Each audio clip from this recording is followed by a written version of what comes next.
चरितं देवदेवस्य महादेवस्य पावनम् अपारं परमोदारं चतुर्वर्गस्य साधनम्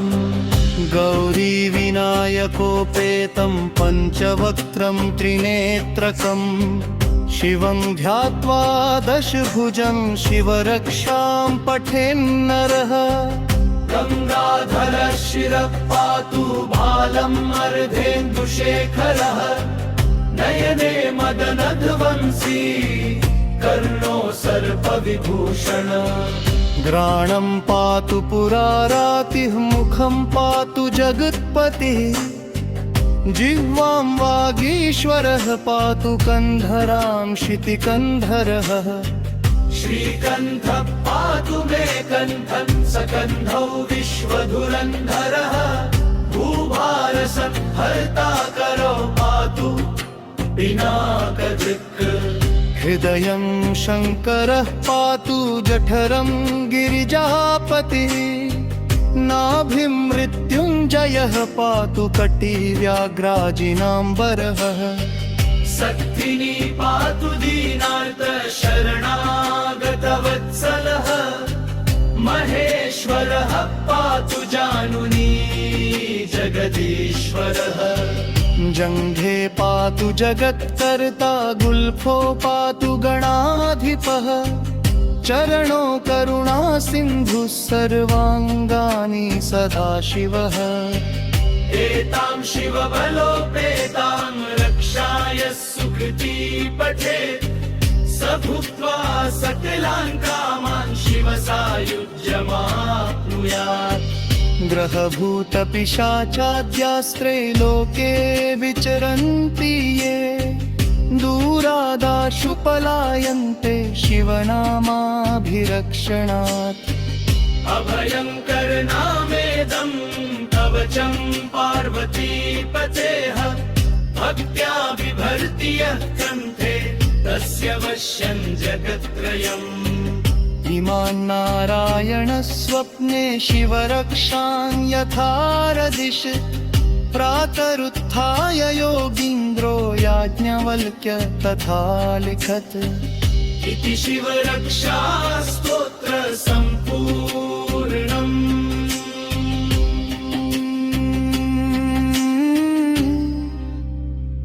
चरितं देवदेवस्य महादेवस्य पावनम्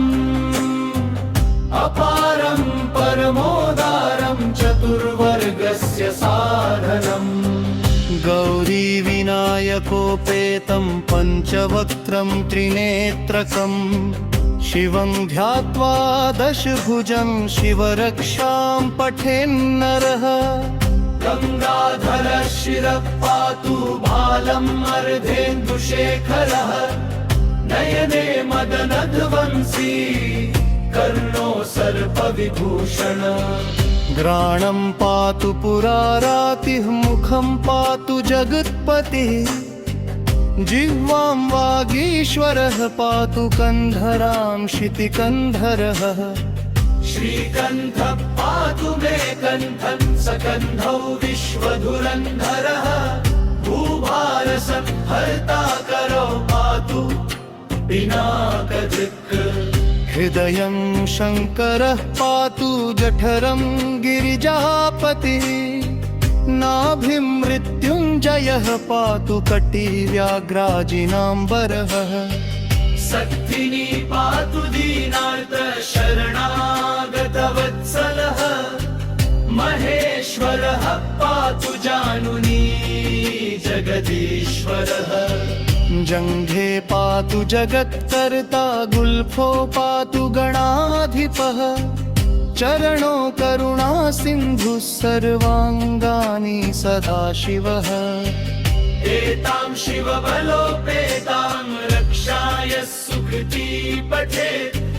स भुक्त्वा सकलान् कामान् शिवसायुज्यमाप्नुयात्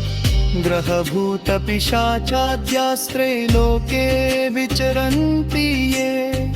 दूरादाशु पलायन्ते शिवनामाभिरक्षणात्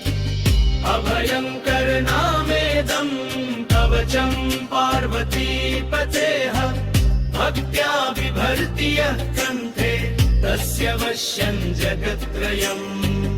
इमान् नारायणस्वप्ने शिवरक्षां यथारदिश प्रातरुत्थाय योगीन्द्रो याज्ञवल्क्य तथा लिखत् इति शिवरक्षा स्तोत्र सम्पूर्णम्।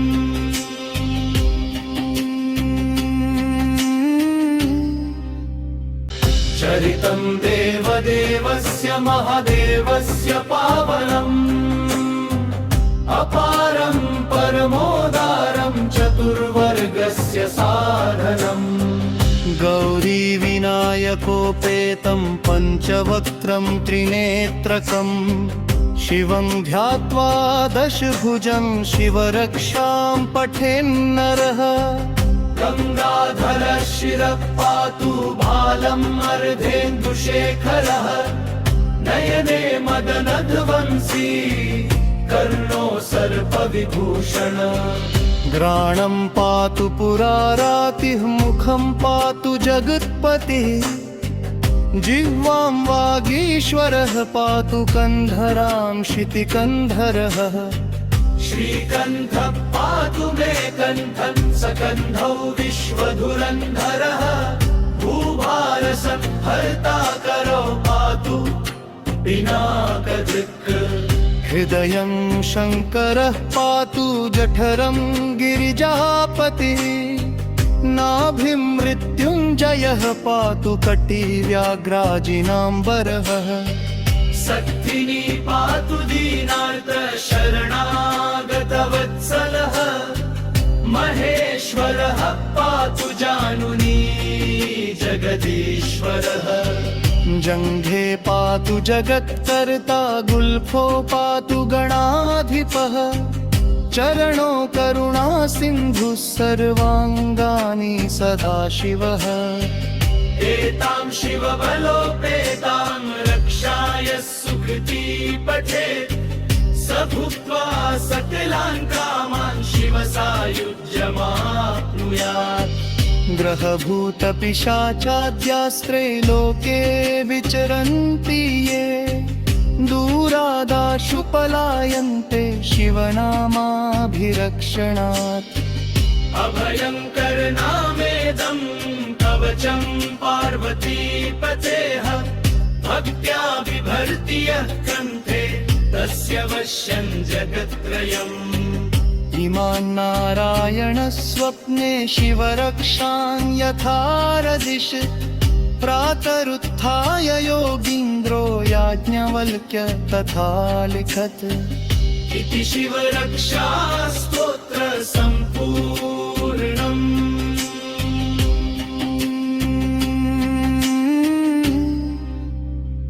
चरितं देवदेवस्य महादेवस्य पावनम् अपारं परमोदारं चतुर्वर्गस्य साधनम् गौरीविनायकोपेतं पञ्चवक्त्रं त्रिनेत्रकं शिवं ध्यात्वा दशभुजं शिवरक्षां पठेन्नरः गङ्गाधरः शिरः पातु भालम् अर्धेन्दुशेखरः नयने मदनध्वंसी कर्णो सर्पविभूषण घ्राणं पातु पुरारातिः मुखं पातु जगत्पतिः जिह्वां वागीश्वरः पातु कन्धरां शितिकन्धरः श्रीकण्ठः पातु मे कण्ठं सकन्धौ विश्वधुरन्धरः भूभारसंहर्ता करो पातु पिनाकदृक् हृदयं शङ्करः पातु जठरं गिरिजापतिः नाभिं मृत्युञ्जयः पातु कटिव्याघ्राजिनाम्बरः सक्थिनी पातु दीनार्त शरणागतवत्सलः महेश्वरः पातु जानुनी जगदीश्वरः जङ्घे पातु जगत्कर्ता गुल्फो पातु गणाधिपः चरणो करुणा सिन्धुः सर्वाङ्गानि सदाशिवः एतां शिवबलोपेतां रक्षाय सुकृती पठेत् स भुक्त्वा सकलान् कामान् शिवसायुज्यमाप्नुयात् ग्रहभूतपिशाचाद्यास्त्रे लोके विचरन्ति ये दूरादाशु पलायन्ते शिवनामाभिरक्षणात् अभयङ्करनामेदं कवचं पार्वतीपतेः भक्त्या बिभर्ति यः कण्ठे तस्य वश्यं जगत्त्रयम् इमान् नारायणस्वप्ने शिवरक्षां यथारदिश प्रातरुत्थाय योगीन्द्रो याज्ञवल्क्य तथा लिखत् इति शिवरक्षा स्तोत्र सम्पूर्णम्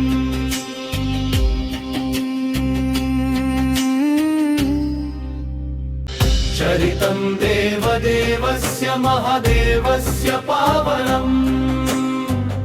अपारं परमोदारं चतुर्वर्गस्य साधनम् गौरीविनायकोपेतं पञ्चवक्त्रं त्रिनेत्रकं शिवं ध्यात्वा दशभुजं शिवरक्षां पठेन्नरः गङ्गाधरः शिरः पातु भालम् अर्धेन्दुशेखरः नयने मदनध्वंसी कर्णो सर्पविभूषण घ्राणं पातु पुरारातिः मुखं पातु जगत्पतिः जिह्वां वागीश्वरः पातु कन्धरां शितिकन्धरः श्रीकण्ठः पातु मे कण्ठं सकन्धौ विश्वधुरन्धरः भूभारसंहर्ता करो पातु पिनाकदृक् हृदयं शङ्करः पातु जठरं गिरिजापतिः नाभिं मृत्युञ्जयः पातु कटिव्याघ्राजिनाम्बरः सक्थिनी पातु दीनार्त शरणागतवत्सलः महेश्वरः पातु जानुनी जगदीश्वरः जङ्घे पातु जगत्कर्ता गुल्फो पातु गणाधिपः चरणो करुणा सिन्धुः सर्वाङ्गानि सदाशिवः एतां शिवबलोपेतां रक्षाय सुकृती पठेत् स भुक्त्वा सकलान् कामान् शिवसायुज्यमाप्नुयात् ग्रहभूतपिशाचाद्यास्त्रे लोके विचरन्ति ये दूरादाशु पलायन्ते शिवनामाभिरक्षणात् अभयङ्करनामेदं कवचं पार्वतीपतेः भक्त्या बिभर्ति यः कण्ठे तस्य वश्यं जगत्त्रयम् इमान् नारायणस्वप्ने शिवरक्षां यथारदिश प्रातरुत्थाय योगीन्द्रो याज्ञवल्क्य तथा लिखत् इति शिवरक्षा स्तोत्र सम्पूर्णम्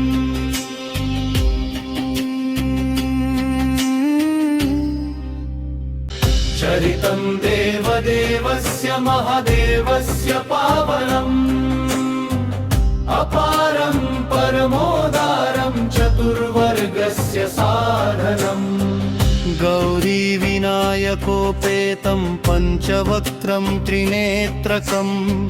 शिवं ध्यात्वा दशभुजं शिवरक्षां पठेन्नरः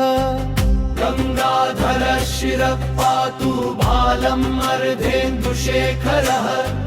नयने मदनध्वंसी कर्णो सर्पविभूषण घ्राणं पातु पुरारातिः मुखं पातु जगत्पतिः जिह्वां वागीश्वरः पातु कन्धरां शितिकन्धरः श्रीकण्ठः पातु मे कण्ठं सकन्धौ विश्वधुरन्धरः भूभारसंहर्ता करो पातु पिनाकदृक् हृदयं शङ्करः पातु जठरं गिरिजापतिः नाभिं मृत्युञ्जयः पातु कटिव्याघ्राजिनाम्बरः सक्थिनी पातु दीनार्त शरणागतवत्सलः महेश्वरः पातु जानुनी जगदीश्वरः जङ्घे पातु जगत्कर्ता गुल्फो पातु गणाधिपः चरणो करुणा सिन्धुः सर्वाङ्गानि सदाशिवः एतां शिवबलोपेतां रक्षाय सुकृती पठेत् स भुक्त्वा सकलान् कामान् शिवसायुज्यमाप्नुयात् ग्रहभूतपिशाचाद्यास्त्रे लोके विचरन्ति ये दूरादाशु पलायन्ते शिवनामाभिरक्षणात् अभयङ्करनामेदं कवचं पार्वतीपतेः भक्त्या बिभर्ति यः कण्ठे तस्य वश्यं जगत्त्रयम् इमान् नारायणस्वप्ने शिवरक्षां यथारदिश प्रातरुत्थाय योगीन्द्रो याज्ञवल्क्य तथा लिखत् इति शिवरक्षा स्तोत्र सम्पूर्णम्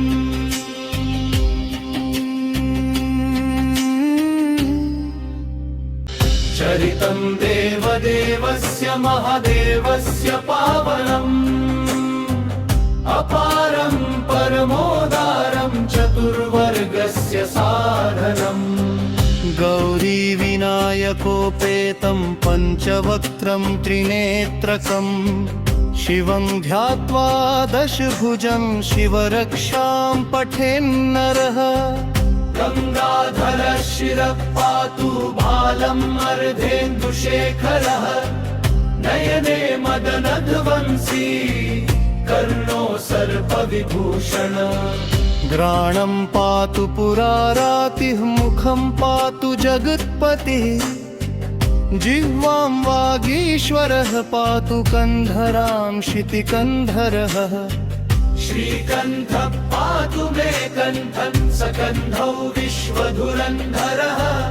भूभारसंहर्ता करो पातु पिनाकदृक् हृदयं शङ्करः पातु जठरं गिरिजापतिः नाभिं मृत्युञ्जयः पातु कटिव्याघ्राजिनाम्बरः सक्थिनी पातु दीनार्त शरणागतवत्सलः महेश्वरः पातु जानुनी जगदीश्वरः जङ्घे पातु जगत्कर्ता गुल्फो पातु गणाधिपः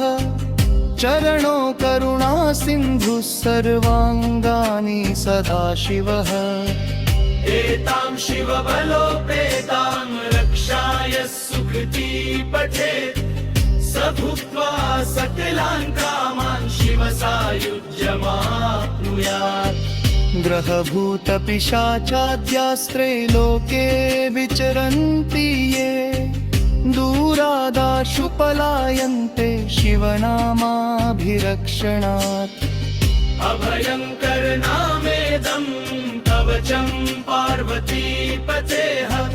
भक्त्या बिभर्ति यः कण्ठे तस्य वश्यं जगत्त्रयम् इमान् नारायणस्वप्ने शिवरक्षां यथारदिश प्रातरुत्थाय योगीन्द्रो याज्ञवल्क्य तथा लिखत् इति शिवरक्षा स्तोत्र सम्पूर्णम्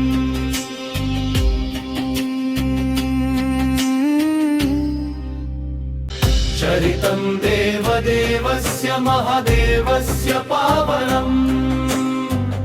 अपारं परमोदारं चतुर्वर्गस्य साधनम् गौरीविनायकोपेतं पञ्चवक्त्रं त्रिनेत्रकम् शिवं ध्यात्वा दशभुजं शिवरक्षां पठेन्नरः गंगाधर शिरः पातु भालम् अर्धेन्दुशेखरः नयने मदनध्वंसी कर्णो सर्पविभूषण घ्राणं पातु पुरारातिः मुखं पातु जगत्पतिः जिह्वां वागीश्वरः पातु कन्धरां शितिकन्धरः श्रीकण्ठः पातु मे कण्ठं सकन्धौ विश्वधुरन्धरः भूभारसंहर्ता करो पातु पिनाकदृक् हृदयं शङ्करः पातु जठरं गिरिजापतिः नाभिं मृत्युञ्जयः पातु कटिव्याघ्राजिनाम्बरः सक्थिनी पातु दीनार्त शरणागतवत्सलः महेश्वरः पातु जानुनी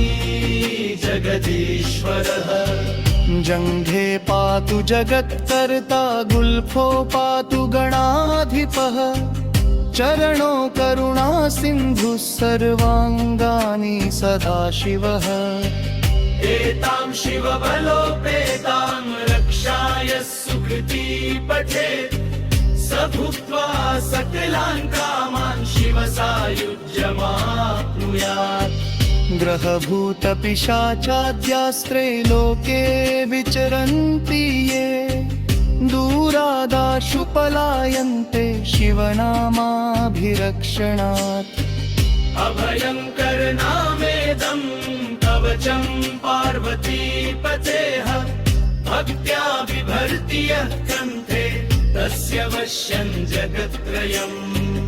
इमान् नारायणस्वप्ने शिवरक्षां यथारदिश प्रातरुत्थाय योगीन्द्रो याज्ञवल्क्य तथा लिखत् इति शिवरक्षा स्तोत्र सम्पूर्णम्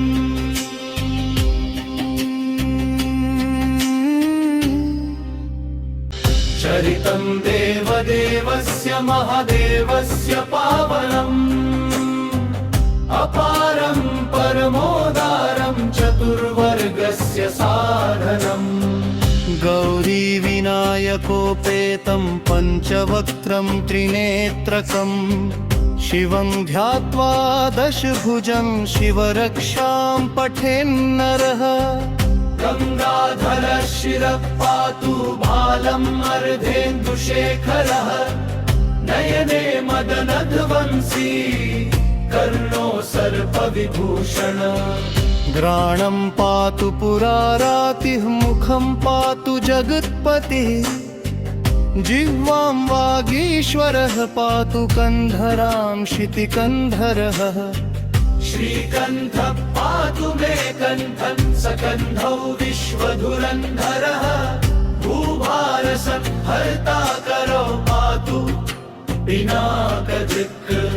हृदयं शङ्करः पातु जठरं गिरिजापतिः नाभिं मृत्युञ्जयः पातु कटिव्याघ्राजिनाम्बरः सक्थिनी पातु दीनार्त शरणागतवत्सलः महेश्वरः पातु जानुनी जगदीश्वरः जङ्घे पातु जगत्कर्ता गुल्फो पातु गणाधिपः चरणो करुणा सिन्धुः सर्वाङ्गानि सदाशिवः एतां शिवबलोपेतां रक्षाय सुकृती पठेत् स भुक्त्वा सकलान् कामान् शिवसायुज्यमाप्नुयात् ग्रहभूतपिशाचाद्यास्त्रे लोके विचरन्ति ये दूरादाशु पलायन्ते शिवनामाभिरक्षणात् अभयङ्कर नामेदं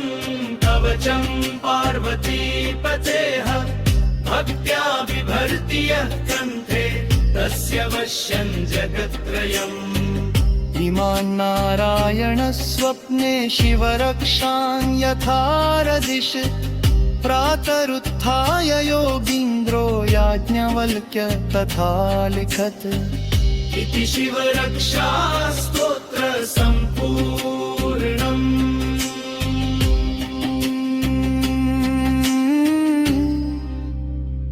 चरितं देवदेवस्य महादेवस्य पावनम्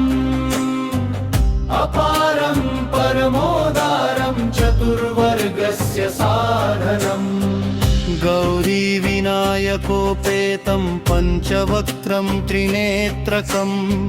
शिवं ध्यात्वा दशभुजं शिवरक्षां पठेन्नरः। गङ्गाधरः शिरः पातु भालम् अर्धेन्दुशेखरः नयने मदनध्वंसी कर्णो सर्पविभूषण।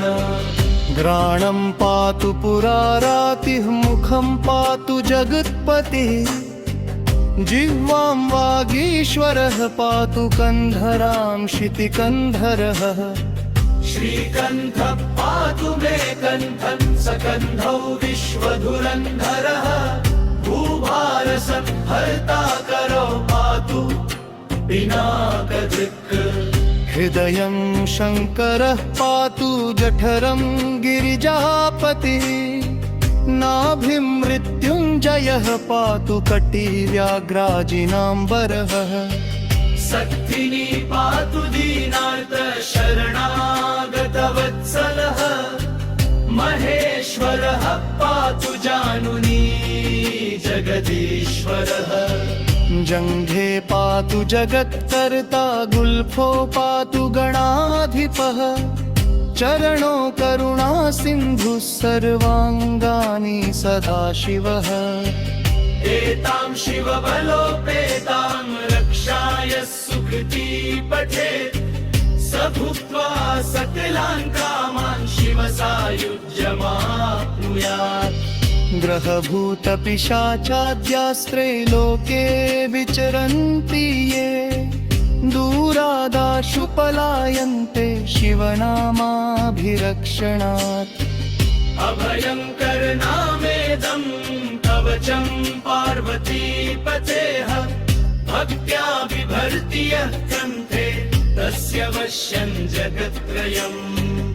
इमान्नारायणस्वप्ने शिवरक्षां यथारदिश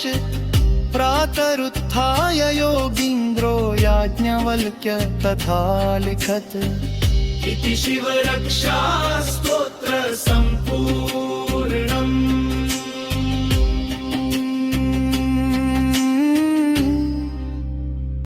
चरितं देवदेवस्य महादेवस्य पावनम् अपारं परमोदारं चतुर्वर्गस्य साधनम्। गौरीविनायकोपेतं पञ्चवक्त्रं त्रिनेत्रकं शिवं ध्यात्वा दशभुजं शिवरक्षां पठेन्नरः।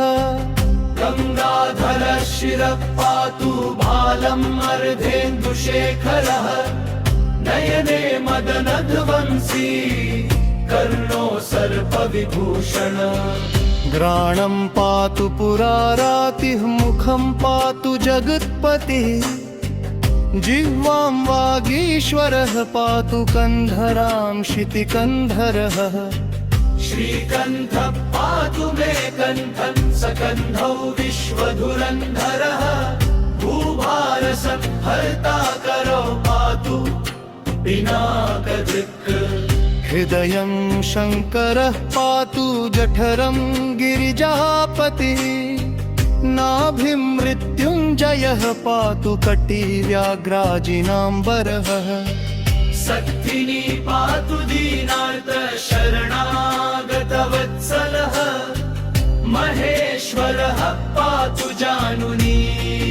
जगदीश्वरः। जङ्घे पातु जगत्कर्ता गुल्फो पातु गणाधिपः चरणो करुणा सिन्धुः सर्वाङ्गानि सदाशिवः। एतां शिवबलोपेतां रक्षाय सुकृती पठेत् स भुक्त्वा सकलान् कामान् शिवसायुज्यमाप्नुयात् ग्रहभूतपिशाचाद्यास्त्रे लोके विचरन्ति ये दूरादाशु पलायन्ते शिवनामाभिरक्षणात् अभयङ्कर नामेदं कवचं पार्वतीपतेः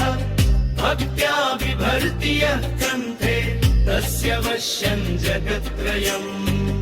इमान् नारायणस्वप्ने शिवरक्षां यथारदिश